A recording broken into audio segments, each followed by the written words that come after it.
बात करें, भयंकर हमले हुए हैं। चाहे आप रियाद की बात करें, रियाद पर मिसाइल अटैक हुआ है, कुवैत पे अटैक हुआ है, इरबिल में ऑयल रिफाइनरी में आग लगा दी गई है, कुर्द इलाकों में जबरदस्त जो है मिसाइल अटैक हुआ है। इसके अलावा जॉर्डन में अमेरिकी बेस पर एक बार फिर मिसाइल गिरी है। और जो जानकारी मेरे मुताबिक जो मेरे पास है उसके मुताबिक पिछले 24 घंटे के अंदर, आज 4 अप्रैल है, यानी 3 से 4 अप्रैल के बीच में 24 घंटे में ईरान ने 250 मिसाइल्स फायर किए अलग अलग जगह। जो लोग ये सोचते हैं कि मिसाइल्स खत्म हो रही है ईरान की, उसका जवाब है ये। और 250 मिसाइल्स फायर की गई हैं।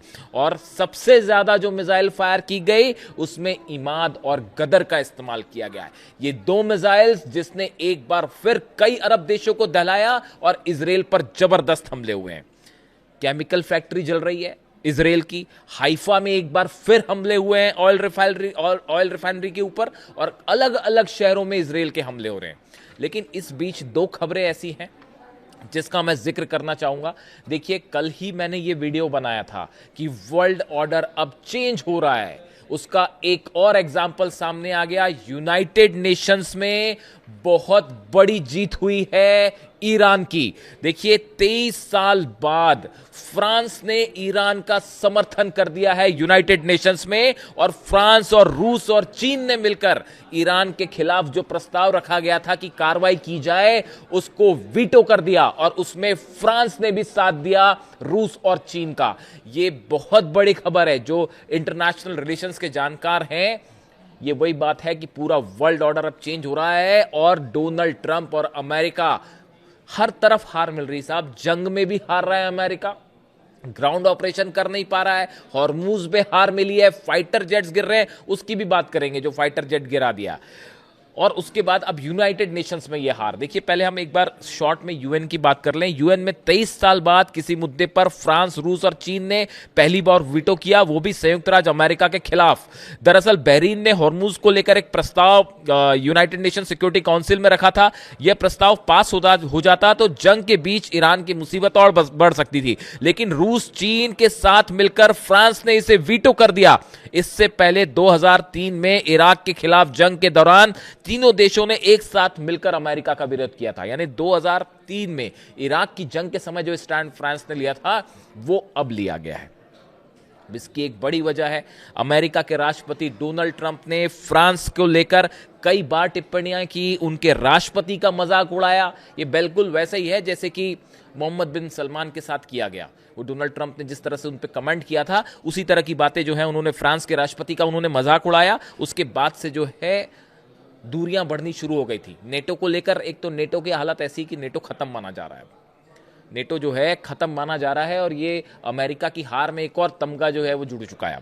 अब ऐसी हालात में देखिए, फ्रांस ने अपना एयर स्पेस नहीं दिया अमेरिका को, और जो मदद की बात कर रहे थे बार बार डोनाल्ड ट्रंप, उसको उन्होंने रिजेक्ट कर दिया। इजराइल के खिलाफ फ्रांस ने आरोप लगाया कि जिस तरह से फिलिस्तीन पे हमले हो रहे हैं, उन्होंने उसकी मदद नहीं की। इजराइल के लिए अपना एयर स्पेस फ्रांस ने बंद कर दिया। इस तरह की तमाम बातें हैं। और खबर यह भी है कि ईरान ने जो है फ्रांस के एक जहाज को हॉर्मुज से निकलने की अनुमति भी दी। इसीलिए ये सब कारणों से फ्रांस भी अब ईरान के साथ है। देखिए, अब ये इंपॉर्टेंट क्यों है इंटरनेशनल रिलेशंस में।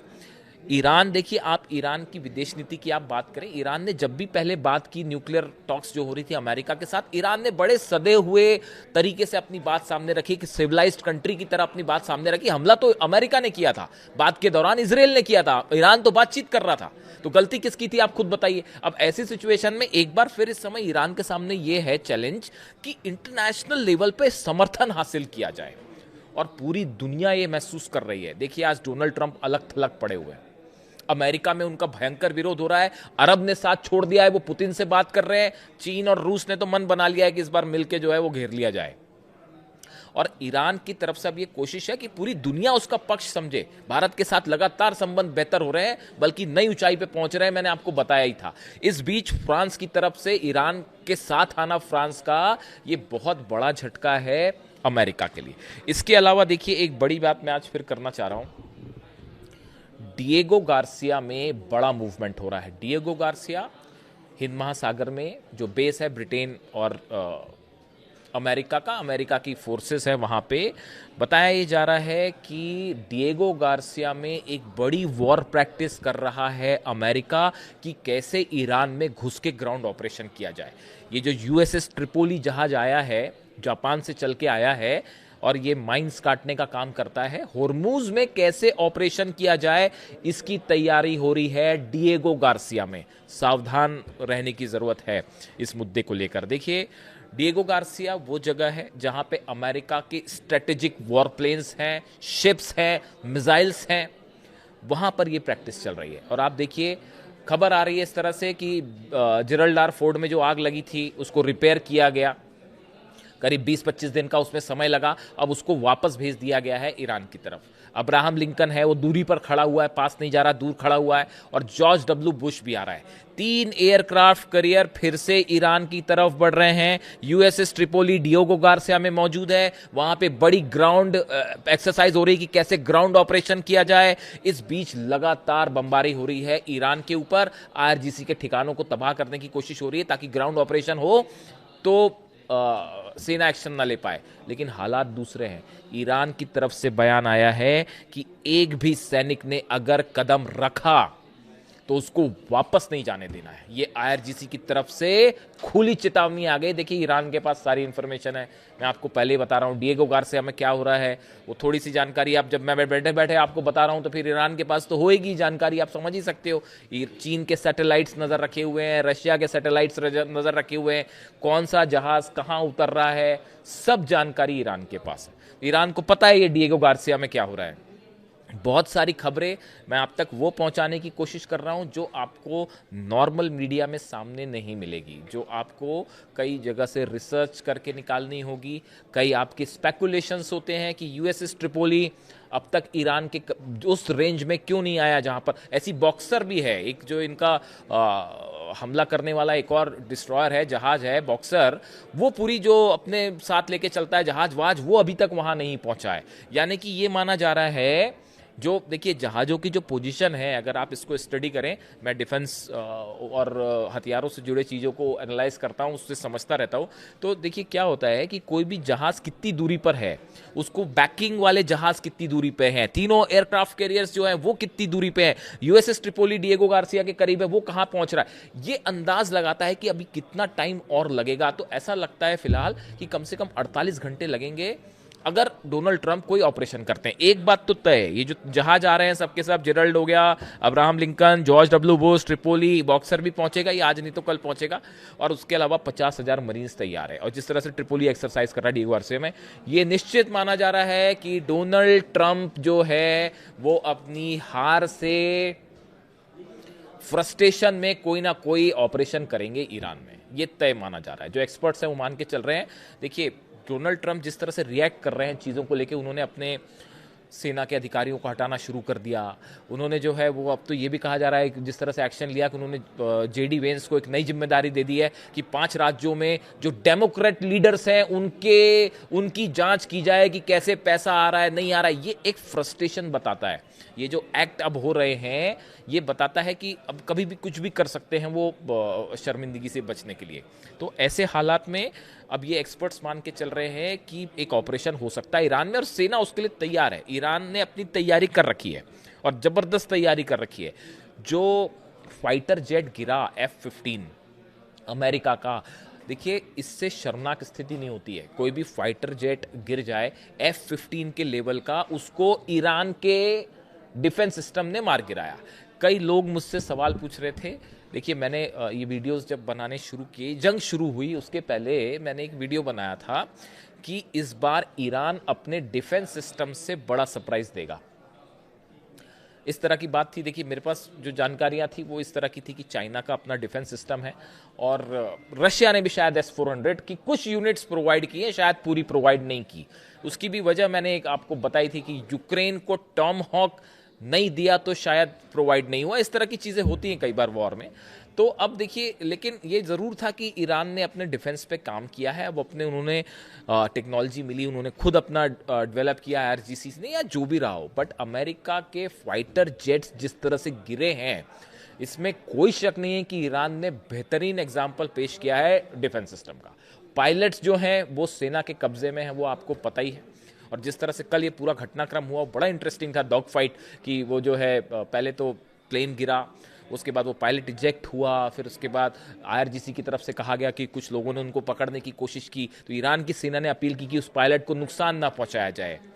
देखिए ये बड़ी बात है ये कि ऐसे स्थिति में भी ईरान की सेना की तरफ से ये बयान आया फौरन कि भाई अगर आप वहाँ पे आसपास शायद सेना नहीं होगी, लोग होंगे वहाँ पे, उन्होंने पकड़ा होगा उस शख्स को, तो ईरान की सेना ने फौरन ये अपील जारी की कि अभी आप उसको नुकसान मत पहुँचाइएगा। स्टैंडर्ड हर शख्स के अपने बरकरार रखने पड़ते हैं। ईरान की सेना वो सेना नहीं है कि 165 बच्चों को जो है हमला कर दिया। याद रखिएगा इस बात को कि किसने 125 बच्चों की जान ली, कौन अस्पतालों पर हमले कर रहा है, इसका भी ध्यान रखा जाना चाहिए। तो खैर अब उसके बाद वो ये ऑलरेडी जो है एक बड़ा झटका है अमेरिकन एयरफोर्स के लिए, जिस तरह से पायलट का पकड़ा जाना। और अब सही संख्या पता नहीं कि कितने प्लेन्स गिर चुके हैं, 25 से ज़्यादा हो चुके हैं जो जानकारियां हैं, बहुत सारी सामने नहीं आई है।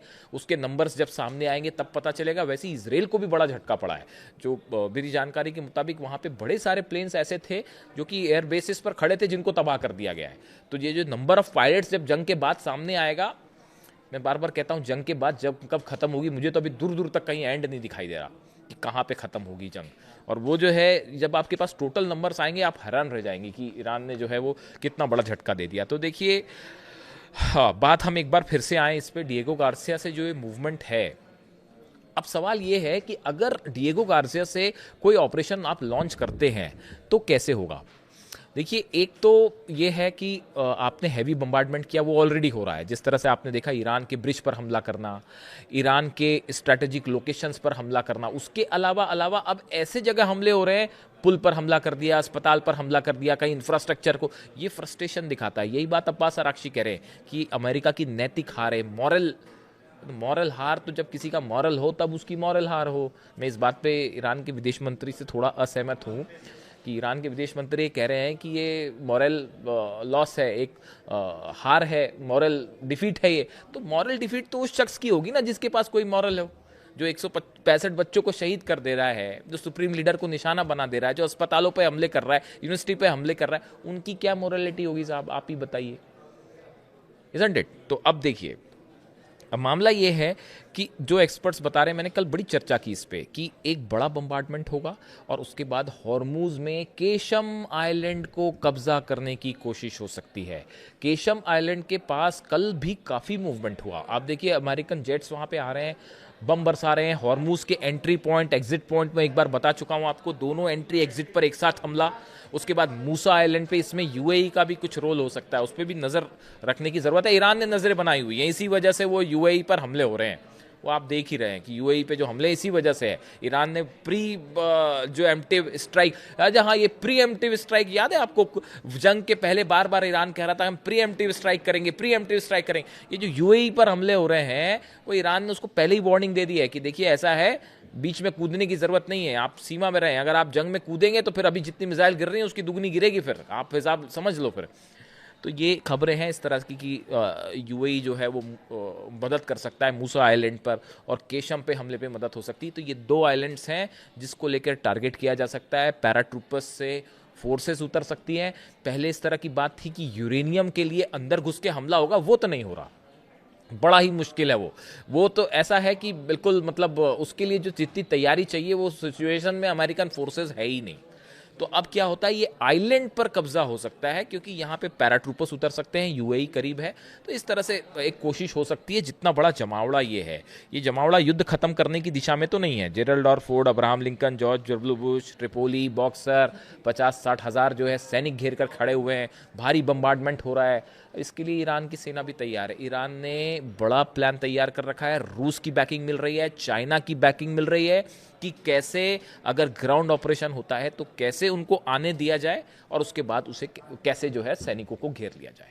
तो ये वो हालात हैं जिसमें जो है, और इस तरह की भी खबरें हैं कि F-15 भी डाउन है, उसको पकड़ने आया ब्लैक हॉक हेलीकॉप्टर, उसकी सर्च में आया, उसको भी गिरा दिया गया है। और C-30 एयरक्राफ्ट रिफ्यूलिंग एक जेट है, वो भी उसको भी गिरा दिया गया है। इस तरह की खबरें हैं। यानी पिछले 24 घंटे के अंदर कई बड़े झटके लगे हैं अमेरिका को। वो वहाँ तो जो झटके लग रहे हैं अमेरिका में वो लग ही रहे हैं, वहाँ एक पूरा प्रशासन में उथल पुथल मची हुई है। अमेरिका में इतनी बड़ी अनसर्टेनिटी मैंने तो कभी नहीं देखी पिछले समय से, जब से मैं देख रहा हूँ। मतलब इतनी उथल पुथल तो शायद सेकेंड वर्ल्ड वॉर के समय हुई होगी। तो वो हालात है। और कुल मिला के यूनाइटेड नेशंस में भी, जहाँ से हमने बात शुरुआत की थी, बहुत बड़ी जीत है ये ईरान की, कि फ्रांस का समर्थन हासिल कर लेना और ईरान के खिलाफ जो है वो जो एक्शन होने वाला था, बहरीन ने इसको शायद लीड किया था और बहरीन ने प्रस्ताव रखा था कि ईरान के खिलाफ एक्शन हो। अमेरिका उसको बैक कर रहा था, लेकिन इस पर लग गया वीटो और ये हुई है बड़ी जीत ईरान की। जो भी अपडेट होगा मैं आप तक पहुंचाऊंगा। वीडियो कैसा लगा ज़रूर बताइए। Thank you so much.